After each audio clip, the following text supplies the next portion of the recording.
Le chemin spirituel est une émission hebdomadaire présentée par Herbijan sur Focus TV France. C'est un espace où tous les sujets peuvent être débattus. Le chemin spirituel est une émission mettant en exergue toutes les croyances venues d'horizons divers dans le cadre d'un respect mutuel. Le chemin spirituel est une porte ouverte sur le monde.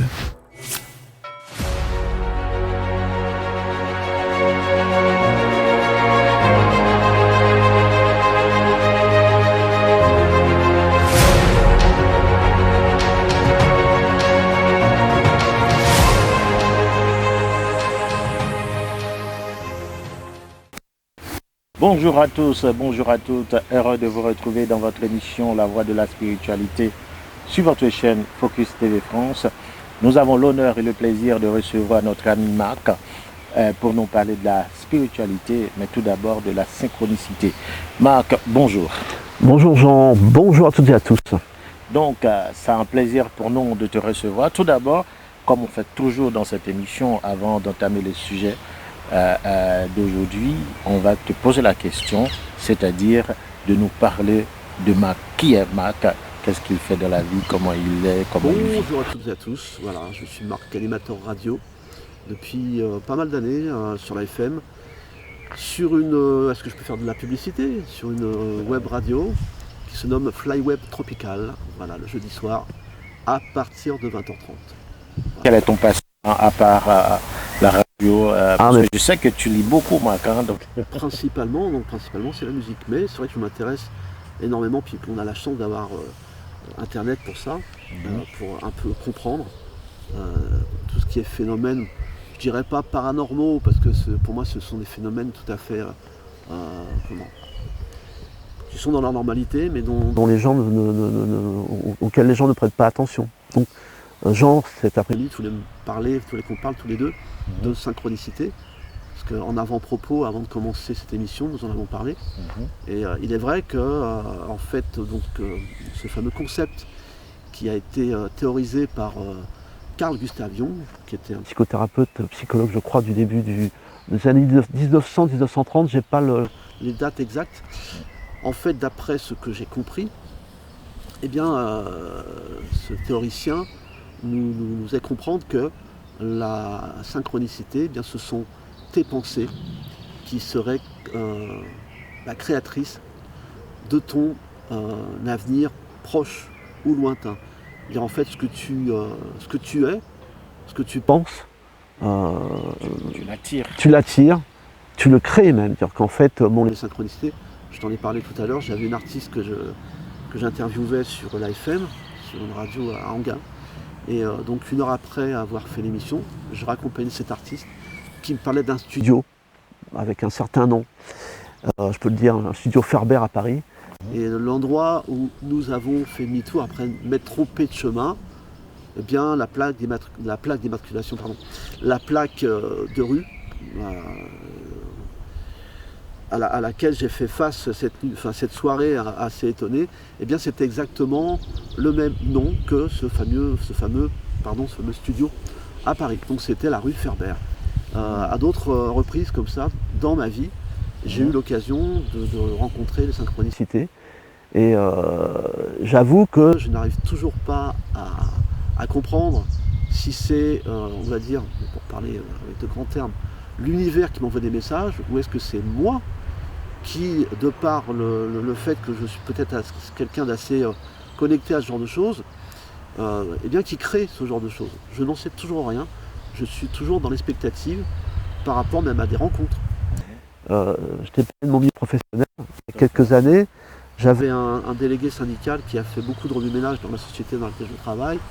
Et au moment en fait, où ce gars est parti, eh bien, les dirigeants ont repris la main, donc ils ont changé l'ambiance. Ce gars-là, 3 jours avant de le rencontrer vraiment par synchronicité à Paris, je l'avais eu au téléphone pendant 1h30 alors que j'étais en Bretagne. Rue de Charenton, nous sommes tombés torse contre torse. Le gars m'a demandé si j'étais pas des renseignements généraux. Et je lui ai dit, tu sais, dans ma vie, il m'arrive régulièrement ce genre d'événement, mais voilà, je ne sais pas du tout pour quelle raison ça arrive. Donc, c'est-à-dire là, tu es vraiment connecté, en fait, si je comprends bien. Je vais te parler de mon passé également, puisqu'on on va rentrer dans le vif du sujet. Alors, je ne sais On y pas est. si c'est lié. J'ai eu la chance d'avoir un beau-père qui était médium magnétiseur, D'accord. qui avait des flashs. C'était pas du tout quelqu'un qui se faisait payer pour avoir de la notoriété ou de l'argent. Bon, depuis la naissance, enfin, depuis l'adolescence, il avait des capacités de médiumnité, quoi. Ok. Donc quand vous êtes un enfant de 10 ans, j'ai eu ce beau-père jusqu'à l'âge de 16-17 ans, ben voilà, vous êtes plongé en direct dans une autre dimension. Et déjà, ça m'a fait comprendre qu'il y avait des humains sur Terre qui étaient différents de la majorité et qui avaient développé des capacités spéciales. Voilà. Et ça, tu as appris ça de ton beau-père? Alors j'ai appris j'ai vu ce dont il était capable. Mais moi, je ne pense pas que ce soit mon beau-père qui m'ait passé des capacités. Je pense que c'est mon propre ressenti, ma propre manière d'être qui a fait que j'attire. Je suis quelqu'un de réceptif. Je ne suis pas quelqu'un d'émetteur, je suis quelqu'un de récepteur. Je pense que la plupart des gens refusent ce genre de capacité ou sont trop dans le... J'ai eu l'occasion de voir beaucoup d'émissions justement sur YouTube. À partir du moment où on est dans le mental, on est dans la réflexion, on est dans l'analyse, dans l'esprit scientifique, eh bien, ce genre de choses, ça c'est mon propre point de vue, ne fonctionne pas. Je pense que ce genre de manifestation est lié, alors je vais peut-être rejoindre le domaine religieux, au domaine du cœur. Si vous pensez, comme le disait, il y a une citation que j'ai trouvée de Carl Gustav Jung par rapport à un chef indien qu'il avait rencontré il y a bien des années, qui lui demandait, mais avec vous les Occidentaux, avec quoi vous pensez? Et donc le maître Carl Gustav Jung avait répondu à ce chef indien, nous pensons avec nos cerveaux. Il dit, non, nous notre tribu, nous pensons avec le cœur. Voilà. Et je trouve que l'homme moderne, le fait qu'on soit de moins connecté à ce qui nous entoure, qu'on vive de plus en plus dans le béton, qu'on nous ait transformé en prolongation du numérique, par exemple, qu'on soit tous informatisés, même dans notre tête, eh bien, ça fait perdre le contact avec l'essentiel, avec les valeurs humaines, et également avec notre instinct, parce que je pense qu'il y a beaucoup d'humains qui le rejettent, notre instinct animal. Et moi, je mettrais, alors encore une fois, c'est une de mes théories, ces capacités entre parenthèses, de voyance ou de connexion, je les mettrai en relation avec une certaine animalité qui nous reste, un certain instinct. Comme les chiens ou les chats, moi il m'est arrivé d'avoir une gentille chienne boxer quand j'étais enfant et adolescent. Quand elle ne ressentait pas un humain qui rentrait dans la maison, on le voyait tout de suite. Elle avait juste le poil au-dessus de la tête hérissé, et en effet, après, on apprenait que cette personne avait été quelqu'un ou était quelqu'un de mal intentionné, de dangereuse. Donc c'est l'instinct. L'instinct. Moi, encore une fois, c'est Marc qui parle comme ça. Mais non, mais c'est ta théorie. Je ne détiens pas la vérité. Non, c'est ce qui est important. Parce que rien n'est absolu en fait, c'est ton ressenti. Oui. Et là tu as parlé de la synchronicité et dans la deuxième partie tu as parlé le pouvoir du cœur. Oui. Est-ce que selon toi, toujours, est-ce que c'est lié? C'est-à-dire dès que tu es positif, tu attires en fait tout ce qui vient du cœur, tout ce qui est beau, tout ce qui est magnifique. À mon avis, les humains, nous sommes vraiment encore un peu, justement je parlais d'instinct, on se ressent. Comme les chiens, comme les chats qui essaient d'interférer ensemble, de vivre un peu quand on se côtoie, automatiquement nous émettons des ondes, ou positives ou négatives. Et je ne sais pas si toi, Jean, tu as ressenti ce genre de choses, ou vécu ce genre de choses. Quand dans ta tête ça va bien, quand dans ton corps ça va bien, quand dans ta vie ça va bien, eh bien les gens viennent naturellement vers toi.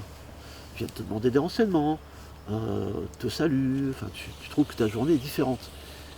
Effectivement, en voilà. fait, la seule différence, c'est que quand tout est bien, tout est aligné positivement, en fait, ça m'est déjà arrivé, je rencontre que des gens positifs. Oui. Ce que tu dis là, c'est vrai, parce que là, donc, et c'est pareil, quand tu vas mal, et quand tout autour de toi, ça va mal, tu reçois des gens qui sont négatifs. C'est exactement ce que j'ai pu observer. J'ai quand même un âge certain et un certain âge. Et voilà, donc depuis des années. Et en plus, ayant aussi connu des périodes on va dire de désespoir, je me suis quand même rendu compte que, en fait, en gros, c'est peut-être très... Ah, petite coupure. Voilà. Excusez-nous. Voilà, simplement, je me suis rendu compte que les soucis, les ennuis qu'on peut tous avoir dans notre vie, quand en gros, je dis pas qu'on décide de se laisser aller. Je vais peut-être dire une phrase très bête, mais d'aller vers le désespoir, ça ne sert à rien. De se laisser aller, ça ne sert à rien. De vouloir, en fait, je pense qu'on est passé par tous des états comme ça. Il faut toujours avoir au fond de soi cette envie de se régaler de la vie. Moi, le matin, quand je me lève, je ne suis pas religieux, hein, mais je remercie la vie de me faire ouvrir les yeux, de me faire me préparer mon petit déjeuner, voilà, de pouvoir m'habiller et de partir au travail, simplement. Même si je vais rencontrer des gens que je n'ai pas choisis. Voilà, c'est simplement le fait d'être heureux, d'avoir cette boule de vie qui brûle en soi et de se dire, bon, tant qu'elle est là, on en profite. Et c'est pour ça d'ailleurs que tu es là, parce que là tu sais que l'émission s'appelle La Voix de la spiritualité. Et tu viens de dire que tu n'es pas religieux. Effectivement, il y a une grande différence entre être religieux et la spiritualité. Et bon, on se connaît depuis très longtemps. On sait que bon, on a déjà discuté de cette spiritualité qui est tout à fait différente des autres. Et là, aujourd'hui, je vais te poser la question pour que tout le monde puisse partager en fait, et partager avec nous cette expérience et ta spiritualité qui n'est pas religieuse, tu vois, donc qui est différent d'être des autres gens qui pratiquent une sorte de religion, c'est-à-dire aller à l'église, de croire à Dieu, tout ça. C'est quoi la différence pour toi et qu'est-ce que toi tu me tends une belle perche. En fait, bon, je vais peut-être choquer certaines personnes. Ce qui me dérange dans les religions, c'est le dogme. C'est d'être obligé d'obéir à un dogme pour croire et pour faire le bien. C'est-à-dire qu'en gros, vous faites le bien, souvent, hein, les gens religieux font le bien. Alors je ne vais pas stigmatiser telle ou telle religion, en espérant une récompense. Alors que, en fait, comme moi je vous le dis, je m'adresse aux auditeurs, pour moi la plus belle religion, et ce n'est pas moi que je flatte, hein, c'est de faire, comme on le disait d'ailleurs juste avant l'émission tous les deux, c'est de faire les choses avec le cœur, de les faire naturellement, uniquement, alors bien sûr que son ego va être un petit peu contenté, mais uniquement pour voir la personne que l'on a rendue heureux ou heureuse, soit une femme ou un homme, voilà, d'apprécier le bonheur qu'on donne aux autres. Mais en aucun cas de se dire bon ben voilà, j'ai rendu tel service, j'espère que dans quelques mois j'aurai le retour. Non. Simplement le fait de se contenter de voir la personne heureuse, pour moi c'est déjà le bonheur. Voilà. Après, qu'elle me rende heureuse ou qu'elle m'oublie, de toute façon j'ai appris à faire avec les défauts de l'être humain. Il y a des amis dont j'ai cru qui m'avaient laissé tomber après quelques mois, quelques semaines, non simplement, parce que quelques semaines, quelques mois, ils avaient égaré mon numéro de téléphone, ou leur portable était cassé. Ok, donc j'ai remis les choses en place. Pas longtemps, il y aura un guitariste. Non, t'inquiète pas, Marc, j'avais paumé mon agenda, on a repris contact. Mais Jean, je vais te dire quelque chose. Malgré le fait que j'aime beaucoup partager avec mes congénères, j'ai une méfiance depuis l'adolescence accrue envers l'espèce humaine. Et ça ne m'empêche pas d'aimer beaucoup les gens. Mais je garde toujours 10% de méfiance. Parce que je sais que la plupart des gens, même dans une relation amicale, beaucoup, ne te donnent vraiment pas leur vraie version. La vraie version d'eux-mêmes. Tu vois ce que je veux dire? Tu as Jean-Pascal là qui dit le doute, en fait, tout savoir qui ne passe pas le doute est un savoir suspect. Donc il faut un minimum de doute en fait dans tout ce qu'on fait dans la relation. Mais en t'écoutant là, donc tu crois en quoi alors? Donc, parce que là, on sait que tu parles beaucoup de l'univers, tu parles beaucoup de la nature, oui. Tu parles beaucoup du cœur oui. et de l'humain. Et alors, tu crois en quoi, Marc? Je ne sais pas en fait, je ne sais pas si je peux te dire que je crois en quelque chose. Je ne sais pas si je crois, je doute toujours, mais je ne sais pas. Je pourrais te dire que je crois en l'être humain, c'est pas vrai. Parce que là, je vais être un petit peu pessimiste, regardez ce qui se passe actuellement. On va être un peu... je n'ai pas envie d'être trop tristounet dans cette émission. Mais on a un ego qui s'est mis en place, un ego surdimensionné qui s'est mis en place dans les pays de l'Est, qui est en train de faire mourir une bonne partie de la population en Ukraine, uniquement parce que ce monsieur a décidé que c'était lui qui décidait de la vie ou de la mort de certaines personnes. Voilà, donc je ne peux pas croire sans concession, enfin sans... non, moi, mes frères humains me désolent souvent. Mais je vais croire à un enfant.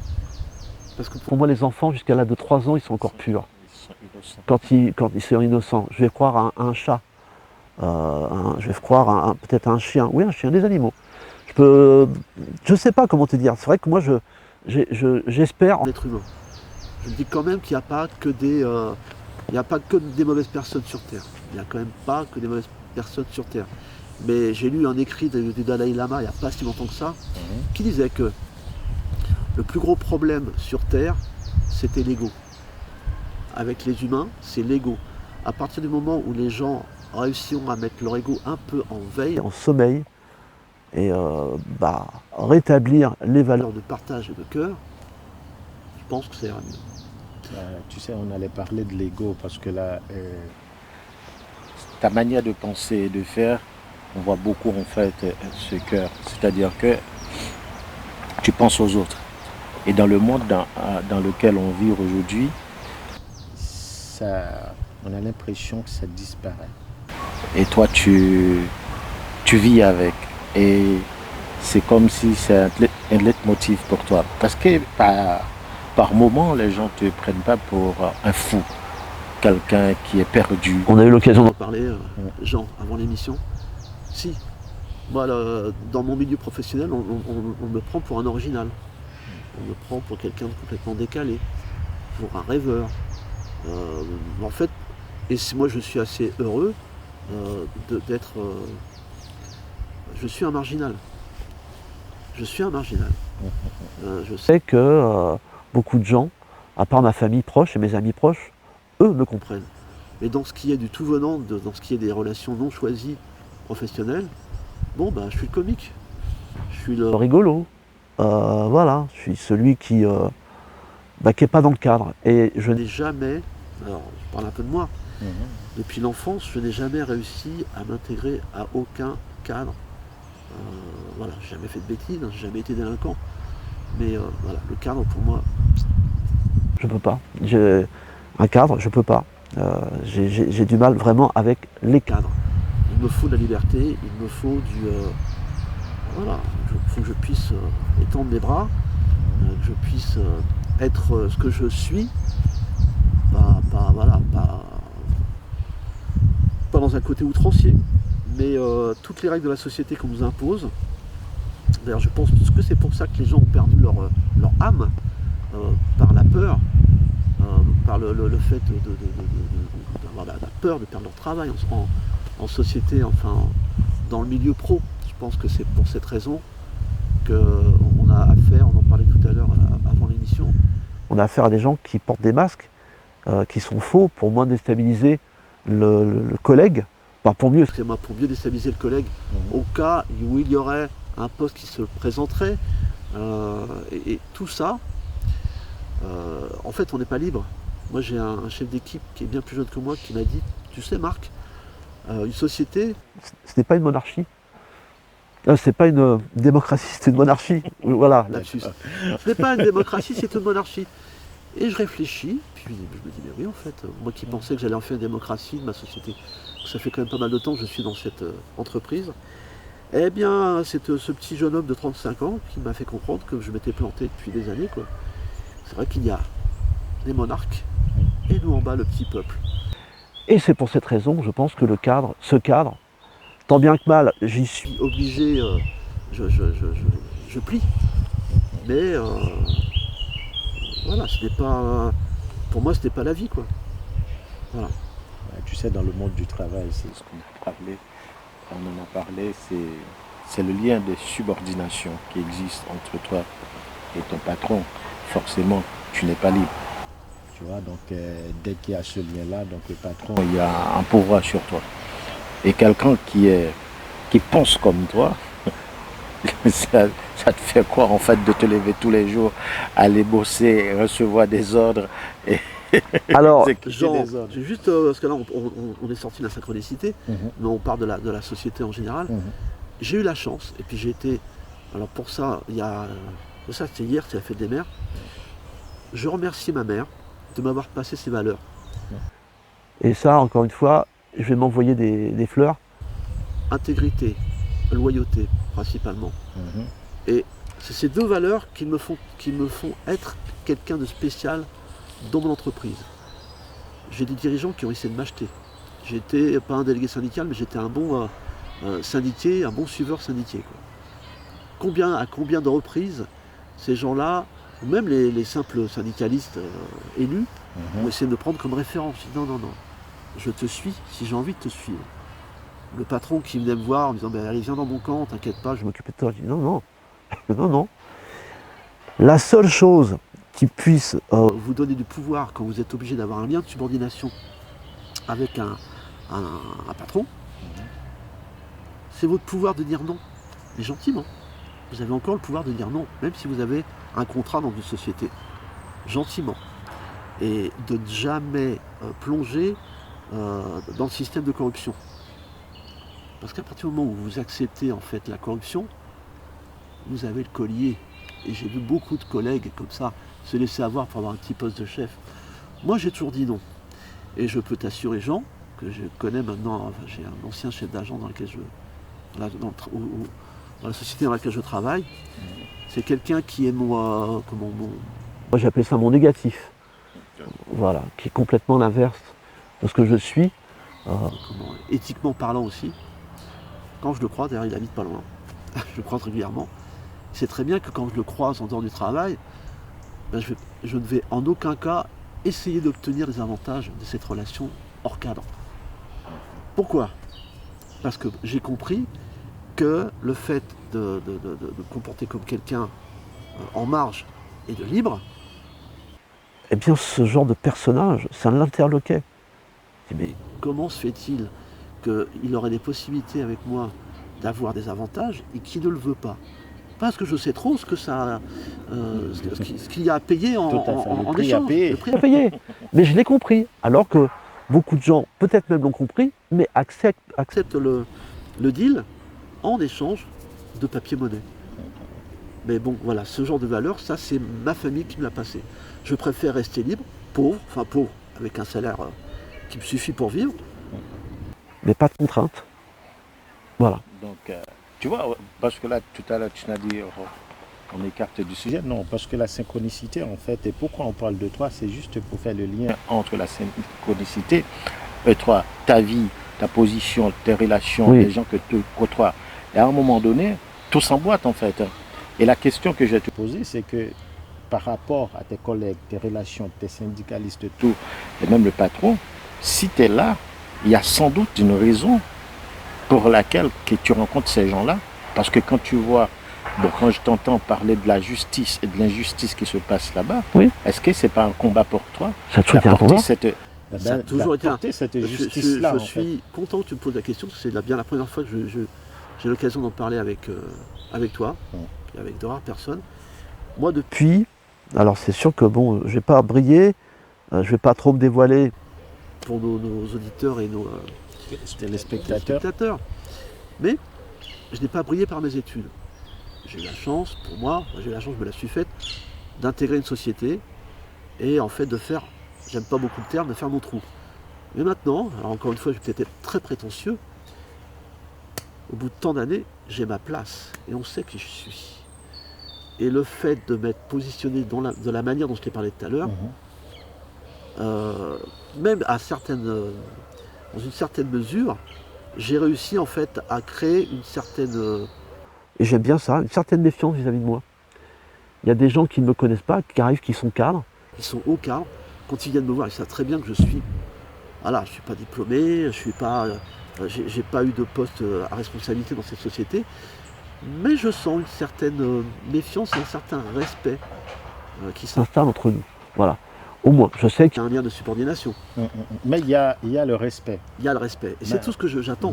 C'est l'essentiel. Tu sais pourquoi? Parce que bon, puisque tu l'as relaté à 2 reprises, et j'ai rebondi là-dessus, parce que là-dessus, c'est quelque chose que je travaille tous les jours, même avec des amis.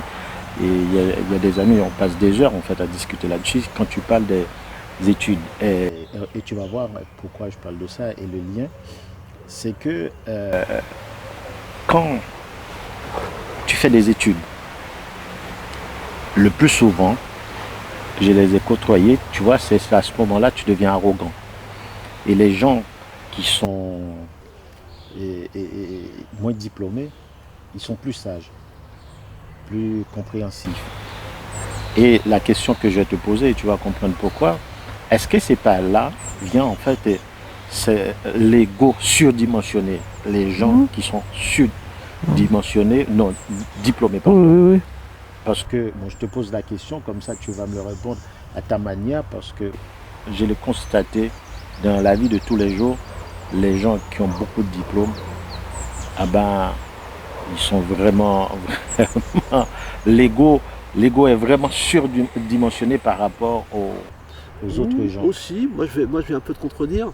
J'ai croisé des gens justement dans mon milieu pro qui n'étaient pas diplômés, qui faisaient croire qu'ils étaient des bacs plus 4, des bacs plus 5, des bacs plus je sais pas. Mais pour donner le change. Vous voyez, j'ai les épaules, mais c'était du mensonge. Et en fait, on leur avait appris à se comporter comme des menteurs. Et puis en mentant, il y a des menteurs qui après assurent dans leur domaine. Et qui arrivent en fait avec de la tchatch à réussir dans leur métier. J'ai eu l'occasion de rencontrer des gens comme ça. Mais il y a aussi des... Moi je ne vais pas te faire de la psychologie de bas étage. Il y a des gens qui ont été minimisés, qui ont été maltraités quand ils étaient enfants, tu vois, qui ont eu des brimades de leur père, de leur mère. On est tous, je pense, à peu près des gens, alors je vais peut-être être jugeant, mais un minimum déséquilibré. On a tous un peu. En gros, moi je vais peut-être être vulgaire, on a tous un pet. On a tous un petit boulet, et on se traîne toute notre vie. Quand on arrive dans le milieu pro, en plus comme ça peut être vraiment, les gens peuvent vraiment bien s'amuser, parce que justement, comme tu me disais, c'est un peu la guerre. C'est pas un milieu où on te demande d'être, justement, c'est ce qui est quelquefois difficile à vivre. On te demande d'être toi, on te demande de jouer un rôle. Donc il y a des gens qui arrivent à jouer plus ou moins bien leur rôle, et ceux qui arrivent bien, l'ego se met en place, et c'est je travaille mieux que toi, et c'est je suis plus performant que toi, et tu vois, je suis plus jeune que toi, et puis je suis plus beau que toi, et tu as vu, je me fais plus aimer que toi du chef, et je vais réussir mieux que toi parce que je suis plus. Et moi, maintenant j'ai un certain âge, puis je pense que je suis pas loin de ma fin de carrière. Je regarde ça, mais avec un œil amusé, parce que allez-y, courez donc après les honneurs, les diplômes, l'argent. Je vous le laisse, je m'en fiche, j'en ai pas besoin moi. C'est pas le plus important. Non, moi le plus important, vous voyez, là on est 3. Il y a le réalisateur, le caméraman, Jean. On est 3 Jean. Ouais, mon second prénom c'est Jean également. Voilà. Tous les gens se réunissent. Tous les gens se réunissent. Et voilà, le plus important pour moi, c'est la nature, les animaux, les amis, voilà, la nourriture aussi, c'est sympathique, et puis bien sûr l'amour. Hein. Et voilà, ça, c'est des choses importantes pour moi. On a tous besoin d'un minimum d'argent pour vivre, il faut un minimum. Parce que sinon, c'est très bien que sans argent, les gens souffrent. Mais voilà, perso, je trouve que le jeu n'en vaut pas la chandelle, de perdre sa liberté, de vendre son âme pour un poste, pour la gloire, même je vois tout ce qui était la réalité là en ce moment. Là beaucoup, il y avait, j'entendais ces derniers temps, tout ce qui se passait à Dubaï. On n'en parlera peut-être pas en détail. Une horreur. Pour de l'argent. Moi j'avais des collègues il y a des années qui me disaient « Ah mais moi, tu sais là, on me met 1 milliard, il n'y a pas de problème. La personne qui me donne 1 milliard, je fais tout ce qu'elle veut pour elle. » Oh je dis non, voilà. C'est dans le monde dans lequel on vit. Hein. J'ai jamais pu comprendre ça, moi. Jamais, voilà. En tout cas, bon, je me suis présenté. C'est la manière dont je fonctionne depuis des années. Et même, je crois, depuis l'enfance. Donc là, pour revenir en fait à la spiritualité, oui. Tu te sens comment dans ce cadre-là, dans la nature, dans notre cadre, chants, des oiseaux, et on est... Genre, je pense que tous les trois on est d'accord. L'humain n'est pas... Je pense que c'était une citation également d'un chef indien que j'avais croisé il y a des années, qui disait bien qu'en fait, je crois que c'était Sitting Bull, qu'à force d'être en fait dans le béton, le cœur des humains devenait comme de la pierre. Et, mettait les gens au contact de la nature. Regardez, là, derrière nous, on a des gens qui viennent voir, il y a des canards. Les gens sont contents d'aller voir des canards qui vont barboter dans l'eau. Simplement des canards. Je pense que les vidéos sur internet où il y a des animaux qui se rendent service ou qui jouent ensemble sur des chats, des chiens, ça fait des millions de vues.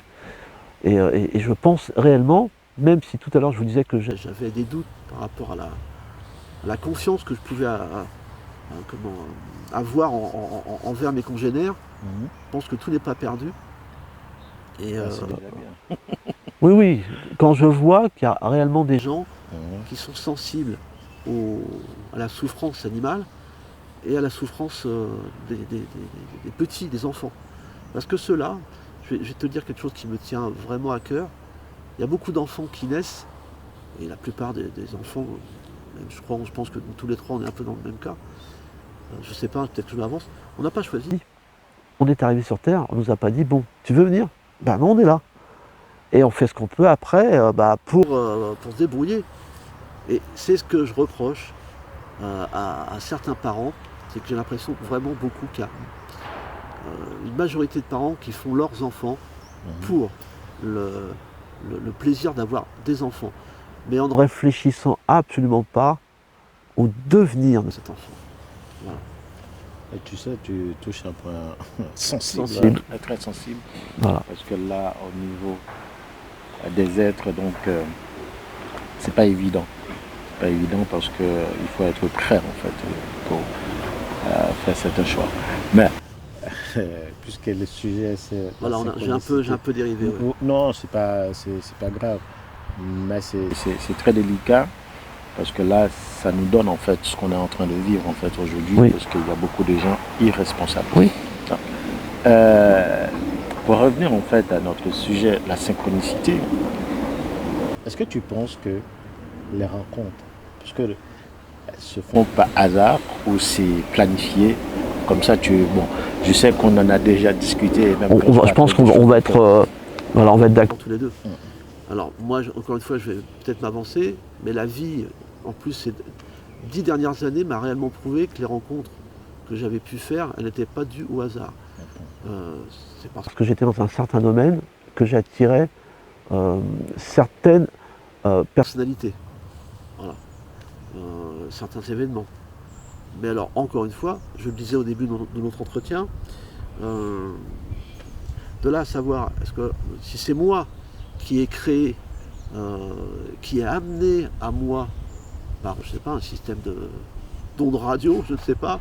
Ces gens-là, Je doute complètement, mais je peux t'assurer que les synchronicités sont bien là. Et je ne suis pas un cas spécial, je ne suis pas un cas atypique. Beaucoup de gens ont à voir avec ce genre d'événement. Voilà. Non, parce que tu sais, à un moment donné, quand toutes les conditions sont réunies, parce qu'il y a certaines personnes que pour les rencontrer, il faut passer des étapes. Il y a des conditions aussi, il y a des événements. Et sans doute, si ce n'est pas arrivé, c'est tout simplement que tu n'es pas encore en condition. Tu n'es pas d'accord? Alors, je pense qu'il faut passer des étapes. Alors, pour ce qui est des étapes, est-ce que ce serait... Moi, je me disais quelque chose dans la... Bon, parce que j'ai une tante qui est très philosophe, qui est partie en Inde, qui a presque 70 ans, qui a vécu beaucoup, qui a lu beaucoup, bon, qui maintenant est un peu plus... bon, sans dévoiler ce qui s'est passé pour elle, elle a eu quelques petits accidents. Donc, maintenant, elle lit moins. Mais elle était justement très portée sur tout ce qui était spiritualité, sur tout ce qui était... pardon. Écrit du Dalai Lama, donc Carl Gustav Jung, elle a eu du mal à rentrer dans le Carl Gustav Jung, et elle a réussi à en faire la synthèse, on va dire. Du coup, je me souvenais plus de ce que tu m'as de ta question. Ah non, donc c'est juste par rapport aux étapes. Excuse-moi, voilà.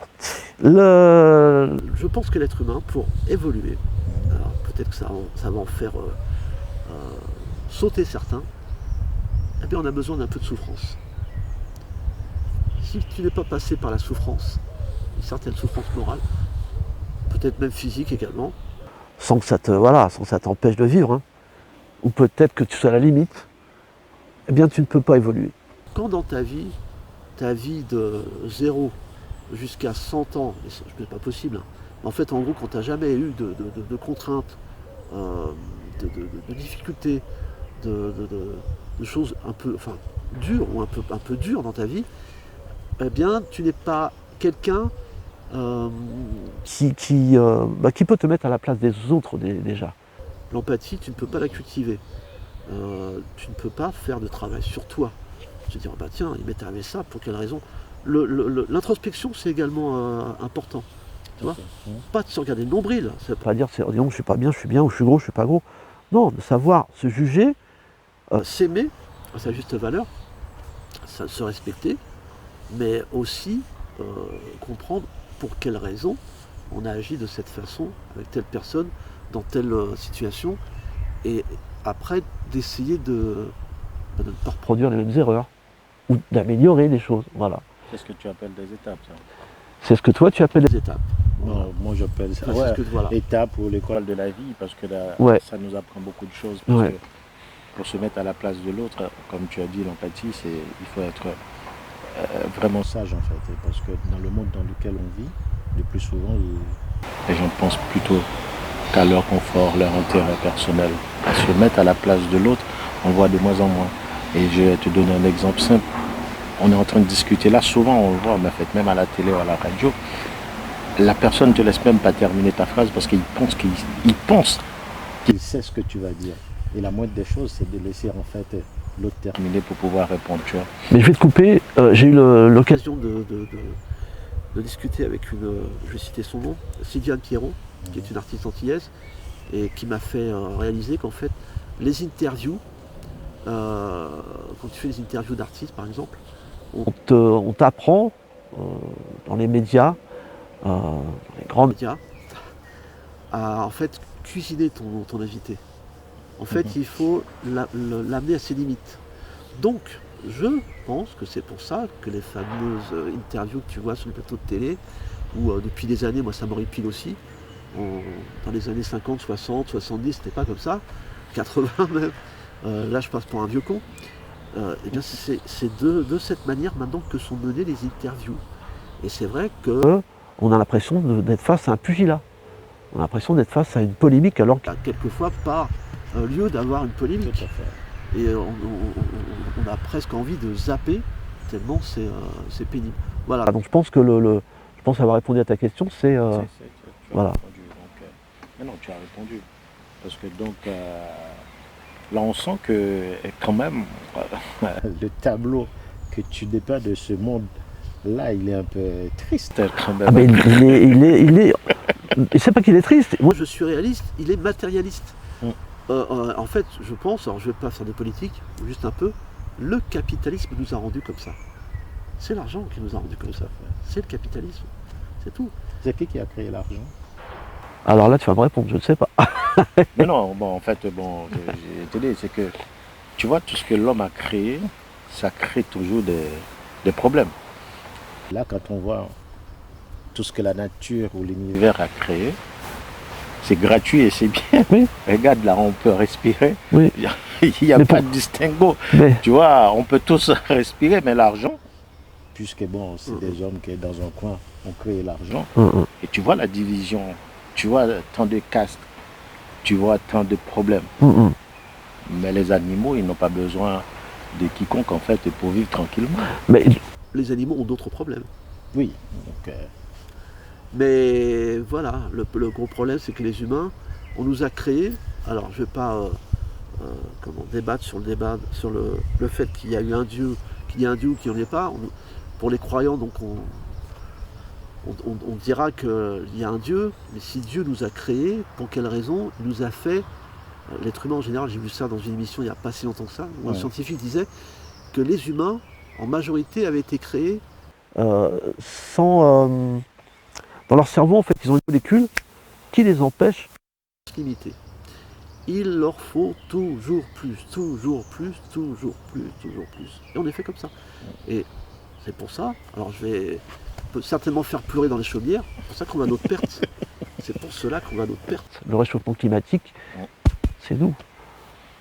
Pour quelle raison on a besoin de voyager dans des SUV, enfin dans des 4x4, dans des... je ne vais pas citer de marque. Voilà. Ça, les gens qui ont de l'argent, pour quelle raison? Ils se font plaisir à acheter des voitures qui valent le prix d'un appartement. On est dans un secteur, sans dévoiler l'endroit où on filme, où les gens ont énormément d'argent. Moi, à chaque fois que je croise une voiture de luxe, je regarde la voiture de luxe tout de suite j'ai fait la conversion appartement. Et combien de gens pourraient loger dans cet appartement? Et c'est réel, moi je ne suis pas jaloux, hein. C'est bien, ils se sont fait plaisir, ils ont peut-être gagné au cours, j'en sais rien, voilà. Mais ça, je suis dépité. Je me demande comment on peut se faire plaisir avec autant d'argent. Sans surtout se dire j'aurais peut-être pu en donner un peu à des nécessiteux. Voilà. Bon, après, on ne sait pas, on ne connaît pas leur vie. On ne connaît pas la vie, oui, c'est clair. Ils ont fait des dons à des associations ou à des fonds, parce que bon, après, il faut respecter la vie de chacun. S'il a travaillé pour gagner sa vie ou beaucoup d'argent, donc il se fait plaisir. Moi, tu vois, je ne suis pas d'accord avec ça. Je suis plutôt de tendance, on va dire, gauche, voire d'extrême gauche. Hein. De partager. Pour moi, je ne suis pas pour l'assistanat. Je suis désolé, chacun a des bras, un cerveau, on doit pouvoir, parce que c'est la règle, on doit pouvoir produire, on doit pouvoir aller travailler, on est d'accord. Enfin, moi, je suis d'accord avec ça. Mais de là à ne pas limiter les richesses, là, moi, je suis absolument en désaccord avec ça. Il faut que les richesses puissent être redistribuées et profiter à l'éducation, enfin, l'éducation, à la santé, je ne sais pas, bon, pour moi, d'avoir de l'argent, c'est une belle chose d'avoir réussi à faire de l'argent, à savoir faire de l'argent, mais automatiquement, que tu aies une conscience ou que tu n'en aies pas, je sais pas, à un moment, tu es humain, quoi.